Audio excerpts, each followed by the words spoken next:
So here's a super quick video on how you can create a Google My Business profile if you don't have a physical location or office. So this is perfect for businesses who maybe operate specifically online, or maybe you do home deliveries, for example.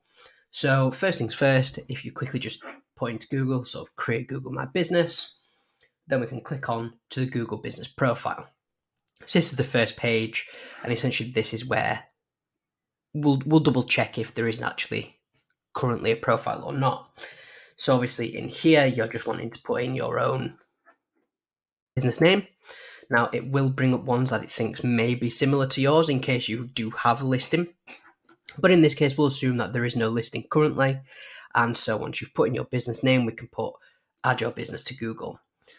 So from here, we just need to put in the name of our business and a business category. So obviously fill these in based on what's relevant to your business. In terms of the business category, just try and choose the overarching topic for now. As you start typing in what you might be doing, it will give you suggestions as well. So this is the big important part where we really need to make a difference from a normal Google My Business profile for a store compared to an online business. So obviously it's just asking us, do we want to add a location that customers can visit? In this case, we're going to say no. So then we'll click next.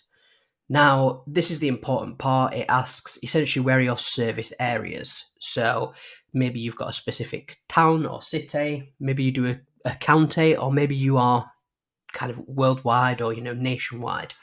So in this, you can put in whichever ones you want. So for example, I'm just going to put in Sheffield in this one. It'll obviously give us an option. So we just need to choose the correct location. And as I say, you can add as many as you want into there. Next, it's just going to ask us for a contact phone number. So do make sure that you put in your correct number, just because they will use this to try and verify your business. It doesn't have to be the one that shows on your profile kind of at the end of everything, but it is one that they will use for verification purposes. So make sure the number that you add in, you do have access to. Now, you can also add a current website URL if you've got one, or if you don't have a website, you can just click the tick box for I don't have a website. Now, one thing that it will do, and this can sometimes throw people off, is it will ask for a mailing address to verify. So this isn't actually what will show on the profile. This again is just a way that Google's going to try and verify your business information. So you can't use post office boxes or PO boxes in this one, but they don't actually send anything to your address either. So this is where we can kind of put in the address.